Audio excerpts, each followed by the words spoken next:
Voltamos. Tivemos um probleminha aí de conexão. A conexão caiu, mas acho que agora tá ok. Então vamos recomeçar aí. Você já pode ir entrando, já pode ir se conectando, pode adentrar aí a sala do Dani Entrevista. Já pode ir aí recebendo.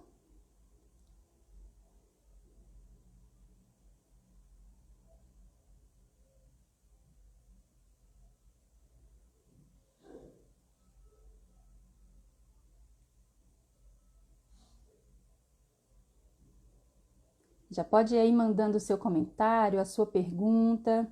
Estou aguardando você para que a gente possa bater um papo especialíssimo nessa noite com um convidado mais que especial. E você já pode ir adentrando, eu já vou dar as dicas desse convidado que já adentrou a sala do Dani Entrevista. Você já pode ir entrando e à medida que você for entrando na sala do Dani Entrevista, você já vai compartilhando essa live, já vai compartilhando, mandando aí para os seus contatos. Quanto mais você compartilhar, mais o Instagram entende que é conteúdo de qualidade. Então vamos lá, ele já entrou, as dicas que eu vou dar, você que é de Brasília, você já conhece, mas vou conversar com ele, que é só subindo na simpatia, na competência, ele que é muito gente fina, tá nas nossas TVs, nas nossas casas todos os dias, apresentador do Balanço Geral DF, Henrique Chaves. Deixa eu aceitar aqui o convite. E já vou receber para bater um papo com a gente nessa noite aqui no Dani Entrevista. Vamos saber mais um pouquinho da vida, da carreira. Olá, Henrique! Opa! Boa noite! E aí, tudo bem? Que alegria! Tudo bem? Boa noite! E você? Seja bem-vindo! Deixa eu me arrumar aqui direitinho, que esses trem para mim, eu sou do século passado, sabe, Dani? Então eu tenho que... Fica à vontade. Opa! Deixa eu ver aqui. Enquanto o Henrique ajeita a câmera lá, você já vai colocando seus comentários, sua pergunta para ele, já vai clicando aí no coraçãozinho, já vai interagindo com a gente. Seja bem-vindo, meu querido. Opa, eu tô todo enrolado aqui, viu? Espera aí um pouquinho. Que trem difícil, rapaz.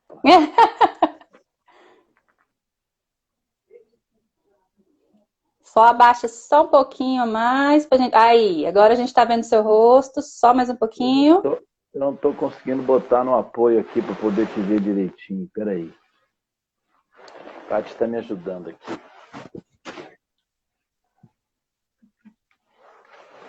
É sempre assim, eu sempre tenho dificuldade com esse trem. Tem problema não, todos temos. Tá dando. Já vai mandando aí a sua pergunta, o seu comentário, já vai enviando essa live para todos os seus contatos. A gente está se ajeitando aqui para a gente conversar com o querido Henrique Chaves. Opa, tá me ouvindo bem? Agora tá ok, certinho, Tá legal? está subindo. Ok. Ai, maravilha. Seja bem-vindo, meu querido, é uma honra te receber aqui. Alegria minha, muito obrigado pelo convite. Estou aí à disposição para a gente conversar, aprender junto, enfim, seguir em frente. Henrique, para mim é uma honra. Eu sou jornalista, vamos dizer assim, que iniciante, tenho pouco tempo na área, mas amo o que eu faço, amo jornalismo, e você, para mim, é uma das referências, uma grande referência, e por isso que eu estou muito honrada em recebê-lo. E a primeira pergunta que eu quero fazer para você não é sobre jornalismo, né? É uma pergunta que eu estou fazendo para todos que estão adentrando aí esse programa, essa proposta, mas é uma pergunta que mexe aí com todo mundo, com todos nós, seres humanos, é uma realidade que a gente está vivendo. A gente sabe que você compartilhou com a gente que você viveu aí mais pertinho a realidade da Covid-19, até dentro da sua casa. Fala pra gente a sua opinião, o que foi, o que está sendo essa pandemia para você, não só na visão de jornalista, mas a visão de homem, de esposo, de pai, o que mais modificou na sua vida essa bagunça toda que a gente está vivendo? Ah, Dani, assim, terrível, né? Um momento terrível para o mundo inteiro, que nos entristece muito. a negação do Brasil, né, do comando do Brasil, assusta ainda mais a todos nós. Ouvindo especialistas, conversando com médicos, com as oportunidades que eu profissionalmente tive, a gente via uma luz no fim do túnel de que tudo seria muito difícil, como está sendo, mas que algumas alternativas poderiam ser tomadas ou atitudes a serem tomadas que poderíamos evitar uma tragédia desse tamanho. Caramba, nós temos mais de 400 mil pessoas mortas no nosso país. E eu, como você, mesmo iniciando agora, mas já tomando a frente de trabalhar com jornalismo e tantos outros profissionais que lidam com a notícia, eu, por exemplo, que fico no ar 3h30 todos os dias, é o maior programa da televisão aqui em Brasília,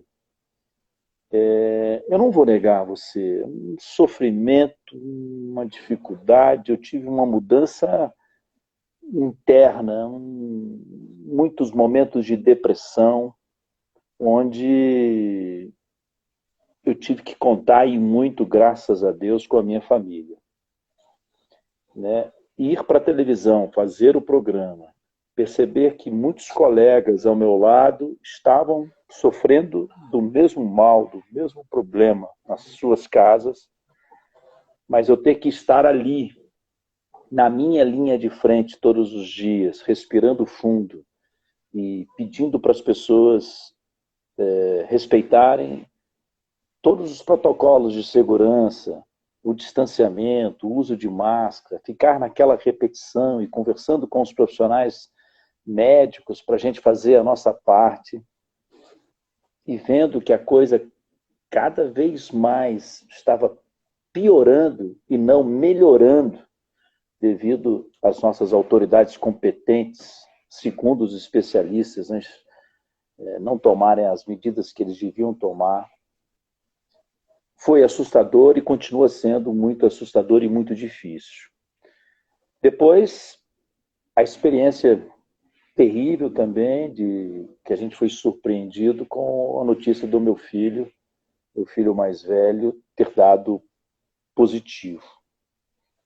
O meu exame deu negativo, mas a médica que me acompanha já há anos disse que deu negativo, mas eu tive a doença pelos sintomas que eu apresentei, por tudo que eu senti.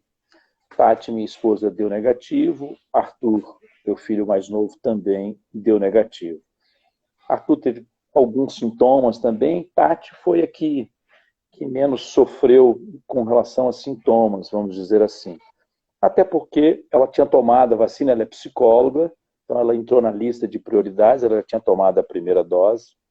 E Sim. Me parece que isso também não é muito confirmado pelos especialistas, mas me parece que isso, de alguma maneira, ajudou ela nesse enfrentamento. Mas, Dani, aqui foi muito difícil. Muito difícil. Imagina. Porque você começa a ficar pensando, poxa, onde o Pedro pegou essa doença, como foi? Eles tiveram um comportamento tão bacana, sabe? Em respeito até à minha idade, e o nosso Sim. comportamento mesmo em família, aqui, sabe? Em nenhum momento eu vi meus filhos que são jovens, né, pedirem para ir a algum lugar, para ir para uma festa, nada disso. Ficaram aqui confinados com a gente esse tempo todo. E, de repente, essa notícia que é assustadora, porque você fica com medo de ir ao hospital, né? Poxa. O pior de tudo é isso. Será que nós vamos ter que levá-lo ao hospital? E ele, né, tossindo muito e tal. Mas, graças a Deus, isso foi superado e, seguindo o protocolo muito rígido da Record, eu fui afastado durante 15 dias, né? E voltei só depois de novos exames. Eu fiz esse exame do nariz mais ou menos umas 8, 9 vezes, desde o dia da notícia da pandemia no Brasil até hoje, né? E acho que tem que ser assim mesmo, porque a empresa Sim. precisa ter um protocolo severo, porque Em algum momento você está trabalhando com um colega ali que a esposa pegou, o amigo que frequenta a casa. Você não pode estar É uma correndo coisa sem risco, controle, né, Henrique? sem controle nenhum.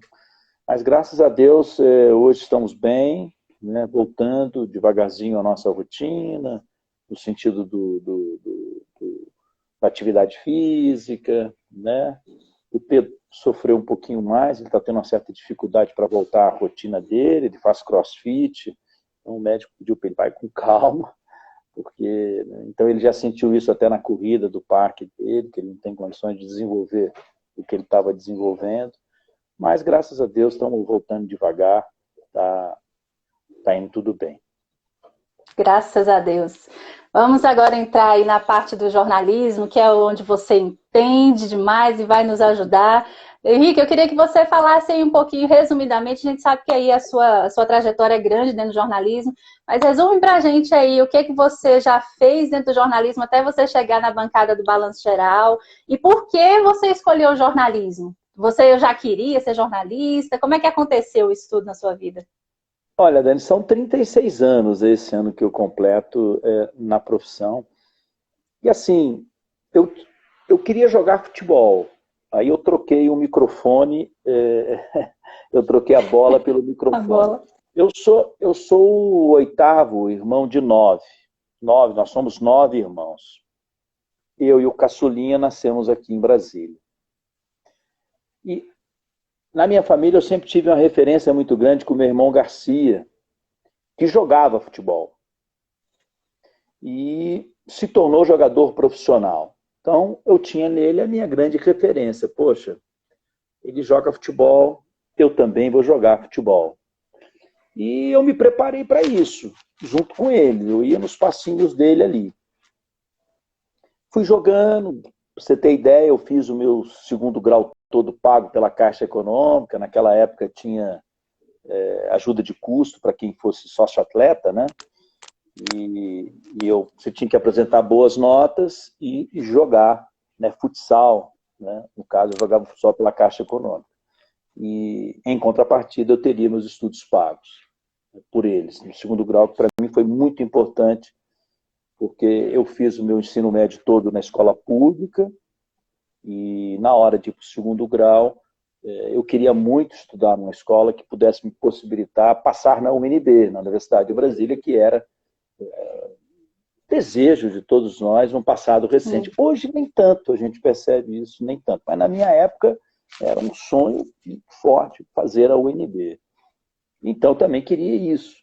Mas, para chegar lá, eu precisava, naquele momento, fazer uma escola particular, que eu não tinha dinheiro para isso. Minha família não tinha condições de me proporcionar isso. Minha mãe, eu perdi meu pai muito cedo, com 14 anos, e minha mãe foi muito clara comigo, olha, você tem que se virar, nós não temos condições para isso. Então, uma das alternativas foi eu jogar futebol e conseguir essa bolsa, aplicando boas notas. E assim, eu segui. Só que quando meu irmão se torna jogador profissional, e não é que ele se deu mal, ele foi um grande jogador de futebol, melhor do que eu, jogava melhor do que...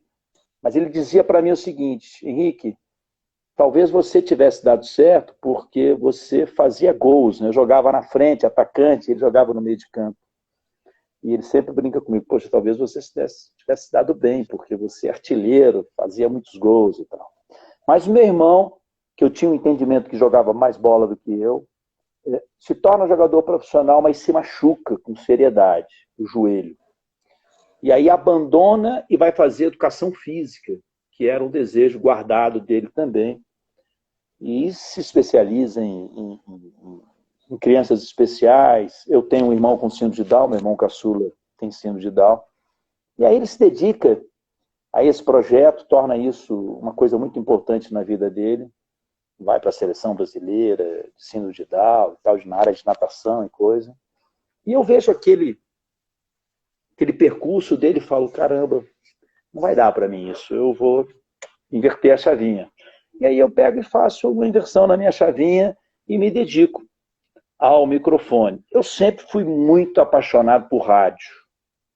Na minha casa tinha, você não vai se lembrar disso, talvez interessada do jeito que você é, você pode ter visto já na internet. Mas tinha uns aparelhos de rádio enormes, eram uns móveis, sabe? Sim. Tinha um toca-disco junto, lá em casa tinha um desse. E eu ficava horas e horas da noite, entrando na madrugada procurando narradores esportivos e mesas redondas de esporte para ficar escutando. E era uma chiadeira danada, e minha mãe ficava brigando: meu filho, pelo amor de Deus, larga isso, ninguém escuta isso. Não, eu estou achando aqui a Rádio Globo. Tá? E ficava ali procurando para escutar aqueles locutores, aqueles comentaristas, e eu imitava eles no espelho. Narração de gol e tal. Quer dizer, ali você já percebia que tinha um DNA, né? Sim.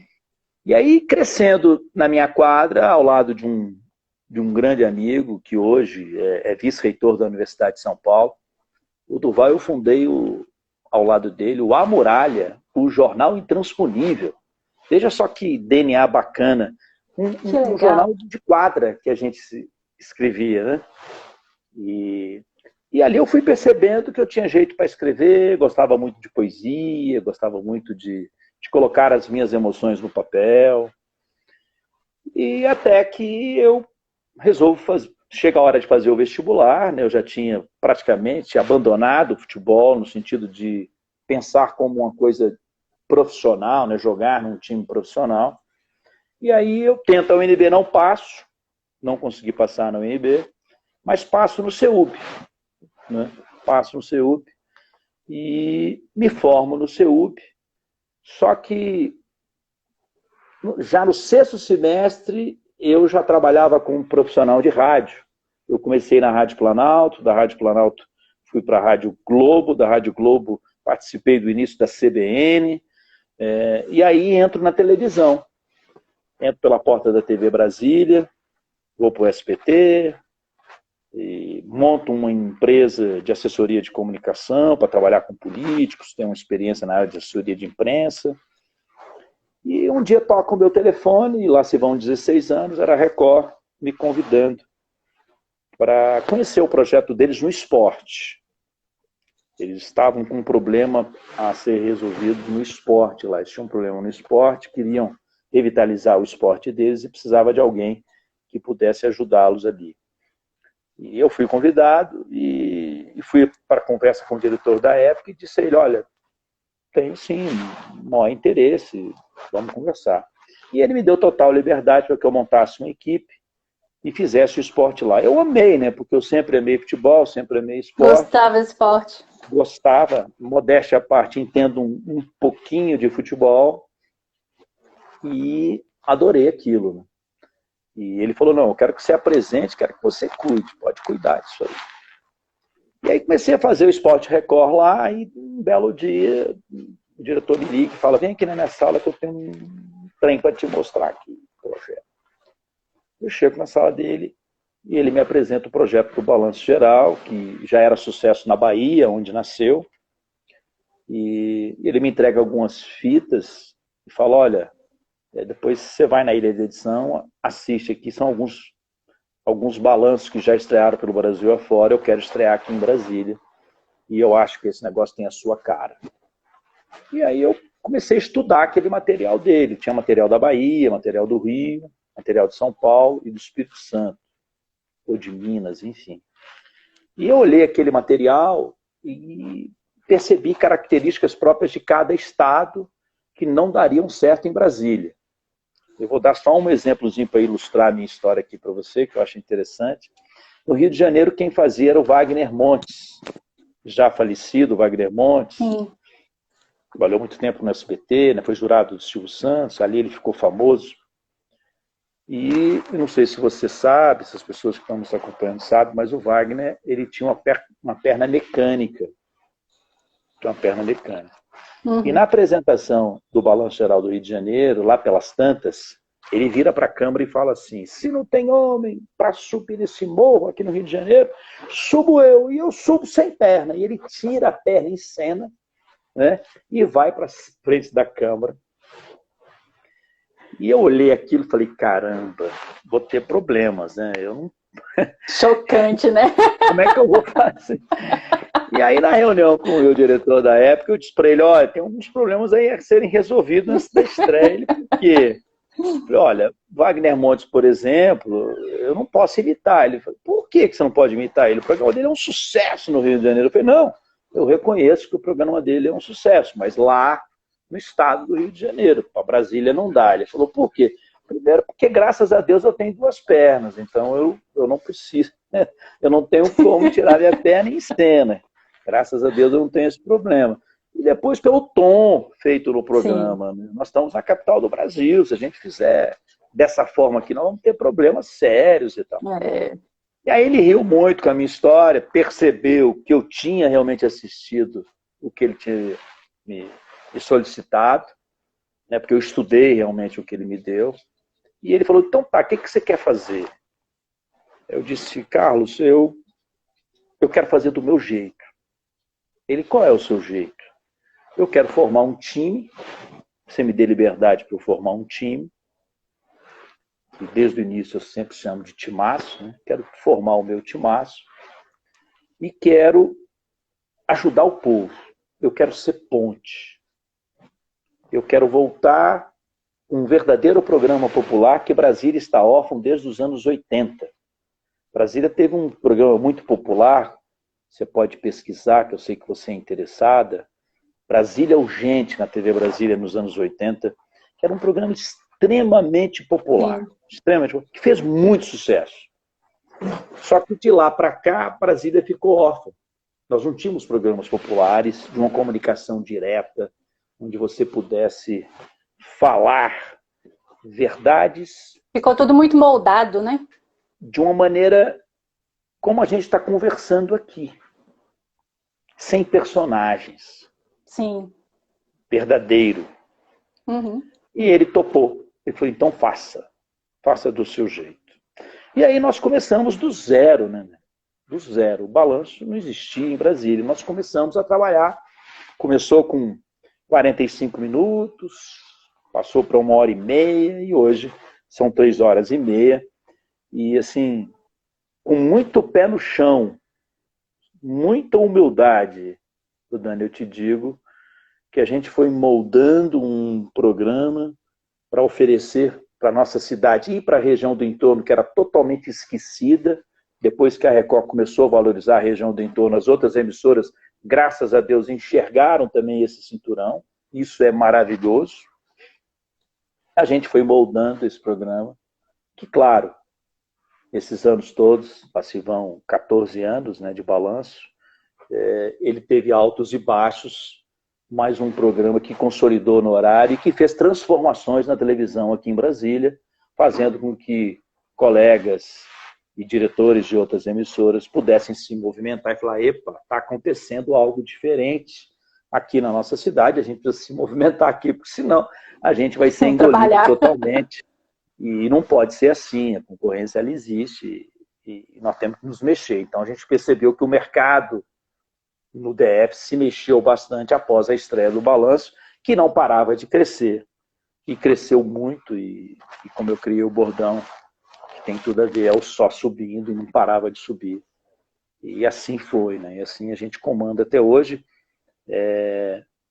Muitas vezes eu participo de debates, não agora em tempo de pandemia, evidente, mas em outros momentos participei em faculdade, onde eu gosto muito de estar, até porque dei aula durante 8 anos no CEUB, eu me formei e depois dei aula durante 8 anos, né, no próprio CEUB, convidado que fui pelo meu coordenador. Bacana. Então eu amo o ambiente escolar, gosto muito.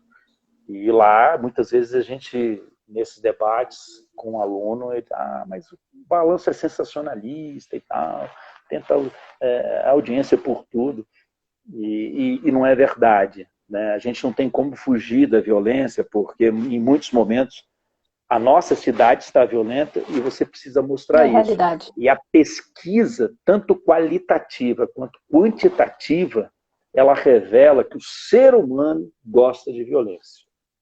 Ele quer ver violência na televisão.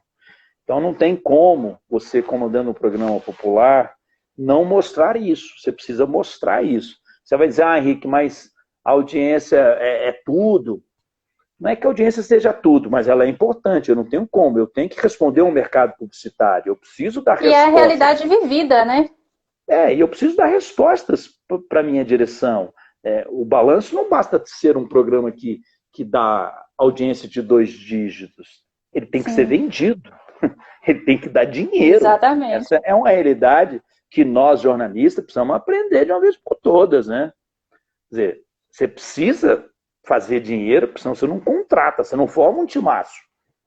Televisão é um brinquedinho extremamente caro, muito caro, e cada vez mais caro. Então você tem que vender, então você tem que ter um produto que seja legal para as pessoas assistirem, diversificado, como o Balanço pretende ser, mas que venda.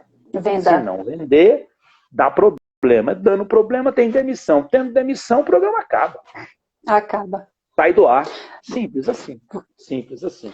Então, em resumo, um pouco para você, não sei se respondi plenamente a sua pergunta, porque eu vou desviando e pensando nas coisas, mas eu fiz essa trajetória que começa no rádio, com muita alegria, eu amo o rádio, e chego, então, na Record, onde estou há 16 anos. Assinei o contrato no dia do meu aniversário, 18/3/2015. Presentão. Respondeu plenamente. Henrique, você já deu aí a deixa para a minha próxima pergunta, mas eu quero que você me complemente. A gente viu aí que desde 1960, quando o jornalismo chegou em Brasília, você já foi da TV Brasília, né? Então a gente sabe que o jornalismo começou ali com a TV Brasília, com o Correio Brasiliense. Desde então, o jornalismo local veio ganhando espaço. E agora deu esse boom. O que é que você acha que caracteriza realmente esse boom do jornalismo local? Você já deu aí algumas indiretas aí nessa sua resposta, mas o que é que você acha que realmente caracteriza que o povo de Brasília realmente aderiu ao jornalismo local com força? Porque você é campeão de audiência no seu horário, o Brasil inteiro está ligado no Balanço Geral. O que realmente faz com que o povo fique ligado na Record, naquele horário do seu programa e não nas outras emissoras? Primeiro, Dani, é o crescimento da cidade. A cidade cresceu muito, nós somos hoje 3 milhões de habitantes, estamos aí nesse cinturão com a região do entorno também. A gente tem problema demais.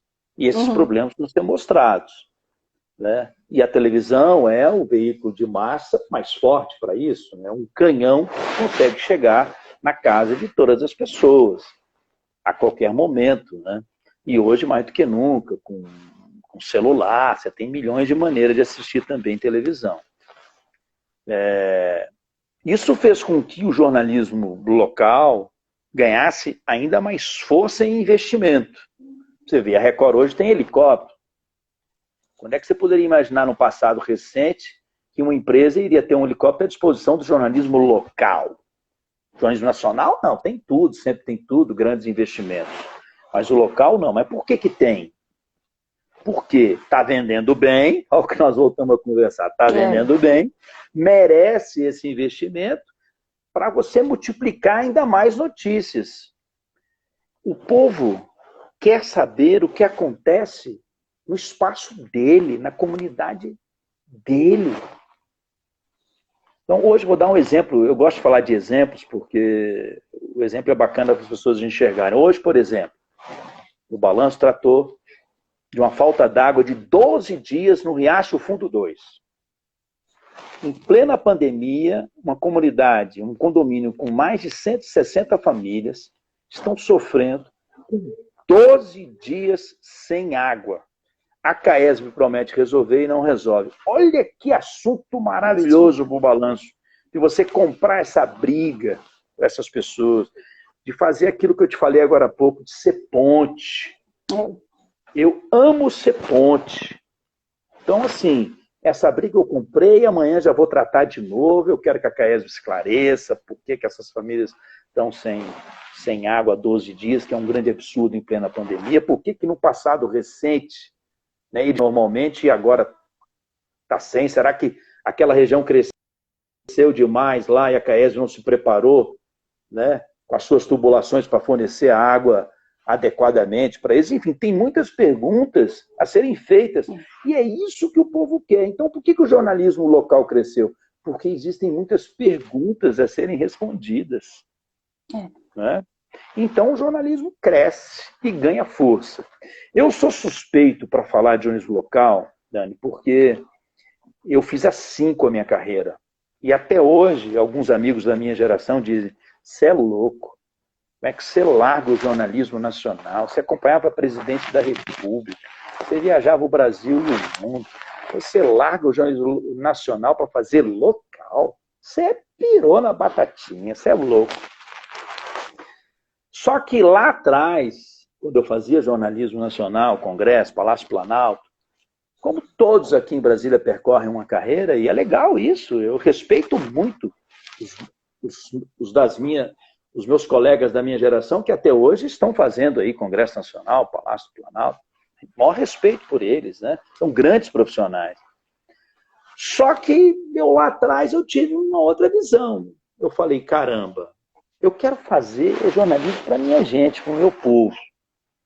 Agora, é preciso que tenha investimento, é preciso que eles acreditem no nosso potencial, façam investimentos e passem a pagar também salários que as pessoas briguem para fazer local. Porque, num passado recente, todo mundo só queria começar no local, na produção, depois a reportagem, e sonhava em ser repórter nacional porque ganha mais. Hoje mudou. Hoje você tem repórteres locais extremamente bem pagos, decentemente bem pagos, né? E que fazem local com muito prazer. Com muito prazer. Aí você, Henrique, mas será que ele não quer ir para o nacional? Pode ser. É um sonho, por que não? Você vai lá, sonha esse sonho e faça como eu. Eu sonhei esse sonho, fui lá e fiz uma escolha. E não tem do que reclamar. Absolutamente não tem do que reclamar. Em todos os sentidos. Todos os sentidos. Eu sou extremamente feliz fazendo o que faço. Jornalismo local. Eu encho a boca para falar isso. Porque isso é uma briga, foi uma briga, e quando os meus colegas brincam comigo, poxa, você pirou na batatinha. Eu não, eu acho que eu empreendi. Com Porque certeza. lá no jornalismo nacional, eu era apenas mais um. Misturado num monte de talentos. Não é fácil chegar lá. Exato. Não é fácil chegar lá. Mas eu tinha 1 minuto para falar todo dia. Sob pressão no ouvido. Porque você vai entrar num link desse do Congresso Nacional, que você vê todo dia aí no Jornal Nacional, no Jornal da Record, aquele repórter está pressionado no ouvido ali pelo diretor. Você tem 1 minuto para falar da CPI. Você tem 1 minuto. Se vira. A sua reportagem que vai ao ar para todo o Brasil tem 1 minuto e meio. Eu, quando vivi isso intensamente, eu falei, eu não quero isso. Eu quero mais tempo. Eu quero mais tempo. Eu preciso de mais tempo. Tudo bem tem que muita hoje você coisa pode brincar. A ser falada, tudo bem né? que você pode hoje brincar comigo e falar assim, Henrique, mas, poxa, precisava ser 3 horas e meia? Né? Mas, assim, eu precisava de tempo, sabe? Para contar histórias. Sim. Para mostrar a nossa cidade, mostrar os nossos talentos, comprar brigas como essa que eu dei o exemplo de hoje para você, resolver problemas, mostrar também o que é feito pelo governo do Distrito Federal, pela Câmara Legislativa, né? Não é só porrada, ao contrário, absolutamente, você tem sempre tudo para mostrar de todas as maneiras, né? A violência que precisa ser mostrada está aí, infelizmente, né? Casos terríveis aqui na nossa cidade, terríveis na região do entorno também, que precisam ser mostrados, discutidos, debatidos, para que a gente busque uma solução de uma vida melhor para todos nós. Eu acho que é isso que a gente quer, no fim de tudo, uma vida melhor para todos nós. Com certeza. Você falando aí que cobriu política, eu li um artigo falando sobre jornalismo local, que dizia que o povo está tão indignado com a política porque Brasília é o centro político, né? Então, quando se fala de Brasília lá fora, o povo já imagina o Congresso, já imagina a política, já imagina o político, já tem aquela imagem pesada. E o povo de Brasília já está cansado disso, né? Porque não acredita mais, porque perdeu a confiança, porque já está cansado. Então, o povo de Brasília quer ver os empresários que mostram soluções, né? E o que você mostra no Balanço Geral é o que o povo está sofrendo, é o que o povo está vivendo. Então, isso também faz com que fortaleça, né, o jornalismo local. É o que a gente quer tirar um pouquinho do olho só do centro político, né? Brasília é muito mais, Brasília tem muito mais, tem gente boa fazendo coisa boa, né? Sim.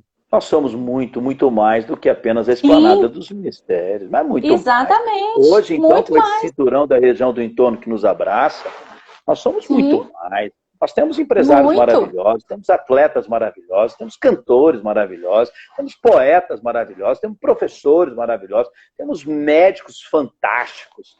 Nós temos tudo, né? Brasília é E nós muito estamos mais, gente. e nós precisamos falar disso tudo, todo dia, a toda hora, entendeu? Claro, sem dúvida nenhuma. E eu fico muito feliz de ser um pouco porta-voz disso tudo, entendeu? E ter essa oportunidade que a Record me oferece todos os dias, ficar 3 horas e meia no ar, oferecendo isso, que eu amo fazer para o nosso público. Já é isso aí que eu ia te perguntar. Como é que você lida com essa. Como é que é essa relação com o público? Porque foi a mesma pergunta que eu fiz para Neila Medeiros, lá do SBT, que é assim, a mesma relação que o povo tem com vocês de jornalismo local, de uma responsabilidade que vocês carregam de levar mesmo para todo mundo ver os problemas que a gente está vivendo, né? A gente vê muitas vezes nas redes sociais alguma coisa que a gente precisa denunciar, então todo mundo vai lá, marca o Henrique, né? Marca o pessoal do jornal, então todo mundo marca vocês. Isso é pesado para você, a gente sabe que tem uma filtragem de pauta para você levar para o balanço. As pessoas, quando te veem na rua, te cobram alguma coisa. Henrique, mostra meu caso. Isso pesa para você, essa responsabilidade? Como é que é? Como é que você lida com isso?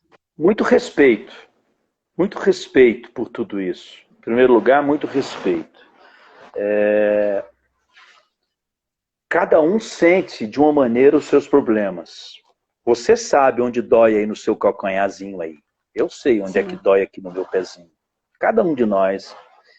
Então, quando você se coloca como ponte, que é esse meu desejo de ser ponte, você precisa ter ouvido, você precisa saber ouvir. Isso é uma das coisas que eu mais cobro da minha produção, a melhor produção do Brasil. Saber ouvir. Quando toca um telefone na redação, atenda com carinho. Ouça. Hoje, rede social, quando chega alguma coisa, investigue, vá atrás. Faça o seu trabalho de repórter, né? Investigue para fazer com que a gente chegue ali no quadradinho, na televisão. Porque se não chegar ali, a gente não vai conseguir resolver. Então, se você tiver preguiça ao atender um telefone, se você não prestar atenção numa coisa que você está lendo, feita muitas vezes até para um outro canal de televisão, mas que você pode avançar ainda mais. Então, tudo você precisa estar muito atento. O jornalista precisa ser atento 24 horas. É que nem forças de segurança. Eles trabalham 24 horas. Sim. Nós também. Então, tem que estar sempre muito ligado a tudo isso que está acontecendo ao redor. E muito respeito por tudo isso, né? Chega uma demanda para mim, é evidente que você tem razão, tem um filtro. Você não tem condições de atender tudo ao mesmo tempo, a toda hora. Mas você faz um filtro rápido, inteligente, faz questionamentos, e aí a alegria é de ver no ar. Né? De ver no ar. Né? São, nossa, trilhões de situações, de cases. Tem mais um atual aqui que eu posso citar um exemplo. Uma família nos procurou, agora em plena pandemia, caso Luizinho precisava fazer uma cirurgia no olho, tem catarata congênita, e tem um prazo para fazer a cirurgia. A cirurgia ia ser feita pela rede pública, mas a rede pública suspendeu tudo por conta da pandemia. Então, há outras prioridades nesse momento, então a criança tinha que esperar a hora da sua cirurgia, só que o tempo está passando e ele corre o risco de ficar cego dos 2 olhos. Então precisava de 12 mil reais para fazer essa cirurgia. E aí a gente, poxa, vamos ajudar essa família? Vamos, colocamos no ar. Ela já vinha fazendo uma campanha nas redes sociais, a família, né, famosa vaquinha lá e tudo. E a gente ajuda. Faltavam 6, 7 mil reais. Ontem ele fez a cirurgia. Não é lindo? Eu assisti o dia que você fez, Não você é lindo? iniciou a campanha. É muito lindo. Não é lindo, muito lindo. você colocar a empresa que você trabalha, a estrutura que você trabalha, no caso a Record TV, todos os colegas que ouviram essa história, se emocionaram com essa história e falaram, vamos fazer, porque tem uma corrente aí de amor, de solidariedade, sabe, Dani, que se forma ali naquela rotina nossa, que é lindo, Imagina. que é lindo, sobe uma energia muito bacana. Então você coloca no ar, e aí é o que a gente falou agora há pouco, da verdade, né? Quando você está ali no ar, que eu estou ali inteiro, que eu comento, que eu falo do Luizinho, eu falo com a minha verdade, com o meu coração. Não tem teleprompter, sabe? Não tem teleprompter. E é legal Você passa isso. E é legal você ter aí 3h30, entendeu? Você ter mais tempo, tá vendo? Aí são as compensações. Aí é legal você ter mais tempo, porque você pode pedir mais, a mão amiga, seja solidário. O brasileiro é tão lindo nisso. E aí você tem essas boas notícias. Poxa, você ganha a semana, né, cara? Você fica pronto para outra. É lindo. Vale a pena, né? Vale a pena todo nesses 16 anos de balanço, tem trilhões de histórias como essa. Trilhões. Graças a Deus. Que coisa boa. Gente, nossa, o papo tá tão bom, o tempo vai passando tão rápido que a gente se perde. A gente está quase encerrando nosso papo com o Henrique, mas eu quero que você responda aí uma pergunta da nossa Cristiana, Henrique, que está nos acompanhando. Cristiana fala assim, eu li uma legenda, Henrique, que dizia bem assim, nossa comorbidade é ser brasileiro. O que você acha disso? Cristiana, beijo pra você, obrigado pelo carinho. Não concordo não. O Brasil é um país lindo. Brasil é um país lindo, maravilhoso, Cristiano. E nós temos problemas como qualquer outro país.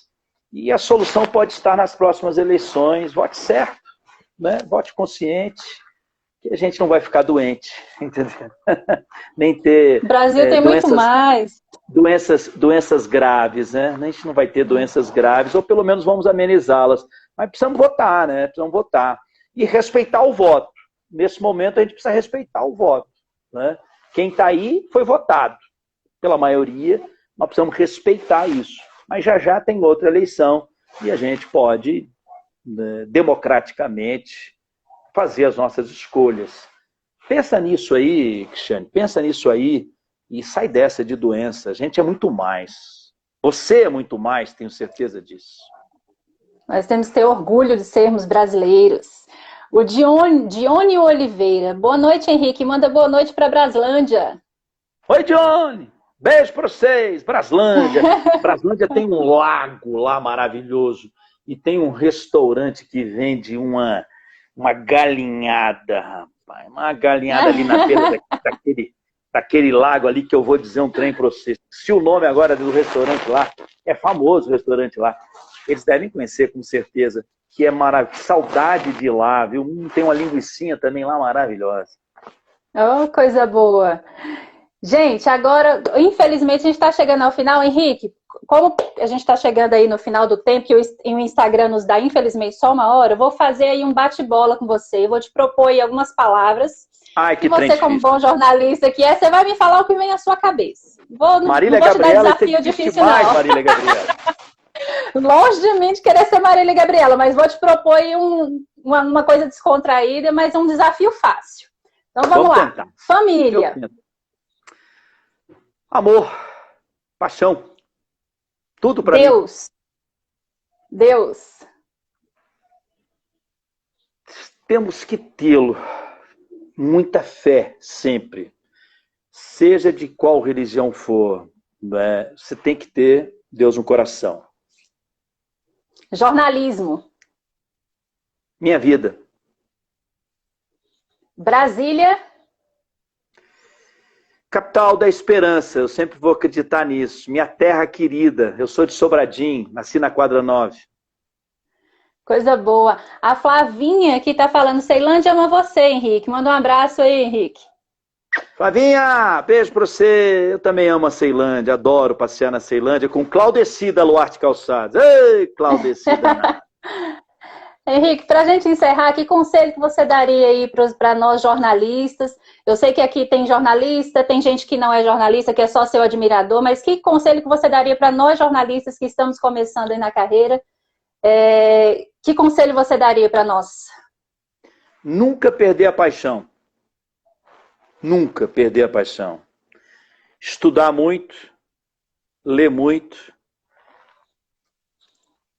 prestar atenção no mundo, nas evoluções que estão acontecendo. Você precisa acompanhar essas evoluções. Paixão, acompanhar as evoluções, estudar, ler muito.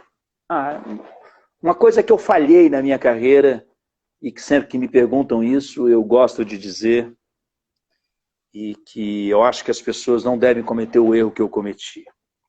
Eu não aprendi inglês direito. Meu inglês é porco, não é?